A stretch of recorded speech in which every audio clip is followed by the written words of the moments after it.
Hi friends, ಜಬ್ಬಿ food ಫ್ಯಾಕ್ಟ್ರಿಗೆ ತಮಗೆಲ್ರಿಗೂ ಸ್ವಾಗತ.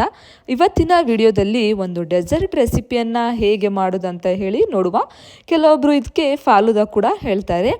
ನಾನು ಇದಕ್ಕೆ ಡೆಸರ್ಟ್ ಅಂತ ಒಂದು ಹೆಸರನ್ನು ಕೊಟ್ಟಿದ್ದೇನೆ. ನೋಡಿ, ತುಂಬ ಟೇಸ್ಟಿಯಾಗಿರುತ್ತೆ ಫ್ರೆಂಡ್ಸ್, ಮತ್ತು ಹೆಲ್ದಿ ಕೂಡ ಆಗಿರುತ್ತೆ. ಡ್ರೈ ಫ್ರೂಟ್ಸ್ ಎಲ್ಲ ಯೂಸ್ ಮಾಡಿರ್ತೇವಲ್ವಾ, ಫ್ರೂಟ್ಸ್ ಡ್ರೈ ಫ್ರೂಟ್ಸ್ ತುಂಬ ಟೇಸ್ಟಿ ಮತ್ತು ಹೆಲ್ದಿ ಆಗಿರುತ್ತೆ. ಗೆಸ್ಟ್ ಎಲ್ಲ ಮನೆಗೆ ಬಂದವಾಗ ಈ ಥರ ಮಾಡಿಕೊಟ್ರೆ ನಿಮ್ಮ ಗೆಸ್ಟು ಫುಲ್ ಇಂಪ್ರೆಸ್ ಆಗಿಬಿಡ್ತಾರೆ. ಇದನ್ನು ಮಾಡೋದು ಹೇಗೆ ಅಂತ ಹೇಳಿ ನೋಡುವ.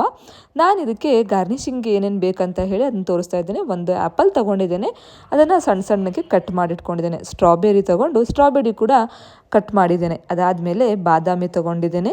ನೀವಿಲ್ಲಿ ಬಾದಾಮಿ, ಪಿಸ್ತಾ, ಒಣ ದ್ರಾಕ್ಷಿ ಮತ್ತು ಬಾಳೆಹಣ್ಣು ಕೂಡ ಯೂಸ್ ಮಾಡ್ಬೋದು.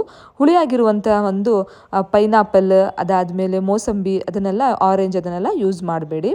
ಅದಾದಮೇಲೆ ಚಿಯಾ ಸೀಡ್ಸ್ ತೊಗೊಂಡಿದ್ದೇನೆ. ಚಿಯಾ ಸೀಡ್ಸ್ ಸ್ವಲ್ಪ ನೀರಲ್ಲಿ ಒಂದು 2 ಟೇಬಲ್ ಸ್ಪೂನು ಚಿಯಾ ಸೀಡ್ಸನ್ನ ನೆನೆಸಿಟ್ಕೊಂಡ್ರೆ ಈ ಥರ ರೆಡಿ ಆಗುತ್ತೆ.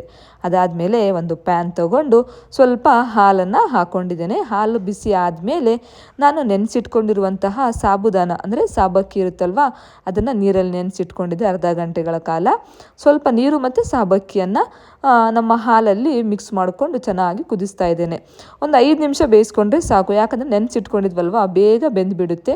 ನೀವಿಲ್ಲಿ ಬೇಕಾದರೆ ಸಾಬಕ್ಕಿ ಬದಲು ಶಾವಿಗೆ ಇರುತ್ತಲ್ವ, ಆ ಶಾವಿಗೆ ಕೂಡ ನೀವು ಇದರಲ್ಲಿ ಯೂಸ್ ಮಾಡ್ಬೋದು. ಮತ್ತು ಇದರಲ್ಲಿ ನಾನು ಸ್ವಲ್ಪ ಶುಗರನ್ನು ಆ್ಯಡ್ ಮಾಡ್ತಾ ಇದ್ದೇನೆ. ನೋಡಿ, ಶುಗರನ್ನು ಆ್ಯಡ್ ಮಾಡ್ಕೊಂಡು ಚೆನ್ನಾಗಿ ಮಿಕ್ಸ್ ಮಾಡ್ಕೊಳ್ಳಿ. ಮತ್ತೇನಂದರೆ ಫ್ರೆಂಡ್ಸ್, ಶುಗರನ್ನು ಯೂಸ್ ಮಾಡಿ ಆದಮೇಲೆ 2 ಟೇಬಲ್ ಸ್ಪೂನ್ ಆಗುವಷ್ಟು ಕಸ್ಟರ್ಡ್ ಪೌಡರನ್ನು ನೀರಲ್ಲಿ ಕಲಿಸ್ಕೊಂಡು ಇದರಲ್ಲಿ ಯೂಸ್ ಮಾಡಬೇಕಾಗುತ್ತೆ. ನಾನು ಶೂಟ್ ಮಾಡುವಾಗ ಅದು ವಿಡಿಯೋ ರೆಕಾರ್ಡ್ ಆಗಿರಲಿಲ್ಲ, ಅದಕ್ಕೋಸ್ಕರ ತೋರಿಸ್ಲಿಕ್ಕಾಗಲಿಲ್ಲ. 2 ಟೇಬಲ್ ಸ್ಪೂನ್ ಆಗುವಷ್ಟು ಕಸ್ಟರ್ಡ್ ಪೌಡರ್ನ ನೀರಲ್ಲಿ ಚೆನ್ನಾಗಿ ಕಲಿಸ್ಕೊಂಡು ನಮ್ಮ ಏನು ಮಿಶ್ರಣ ಇರ್ತಲ್ವ ಹಾಲಿಂದು ಅದಕ್ಕೆ ಸೇರಿಸ್ಕೊಂಡ್ರೆ ಈ ಥರ ನಮ್ಮ ಒಂದು ಟೆಕ್ಸ್ಚರ್ ರೆಡಿ ಆಗುತ್ತೆ. ಅಂದರೆ ನಮ್ಮ ಡೆಸರ್ಟಿನ ಒಂದು ಬೇಸ್ ಏನಿತ್ತಲ್ವ ಅದು ರೆಡಿ ಆಗುತ್ತೆ.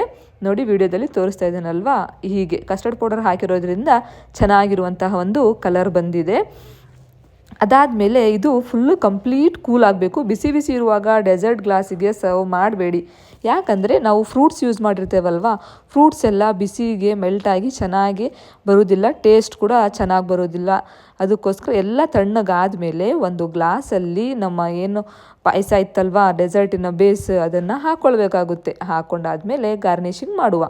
ಫಸ್ಟ್ ಸ್ಟೆಪ್ಪಲ್ಲಿ ಸ್ವಲ್ಪ ಆ್ಯಪಲ್ ಮತ್ತು ಸ್ವಲ್ಪ ಸ್ಟ್ರಾಬೆರಿ, ನಮ್ಮ ಬಾದಾಮಿ, ಅದಾದಮೇಲೆ ಮತ್ತೆ ಸ್ವಲ್ಪ ಸ್ವೀಟ್, ಮತ್ತು ಆ್ಯಪಲ್, ಸ್ಟ್ರಾಬೆರಿ, ಚಿಯಾ ಸೀಡ್ಸ್, ಬಾದಾಮಿ, ಹೀಗೆ 1 ಬೈ 1 ಲೇಯರಿಂಗ್ ಮಾಡ್ತಾ ಹೋಗೋದು.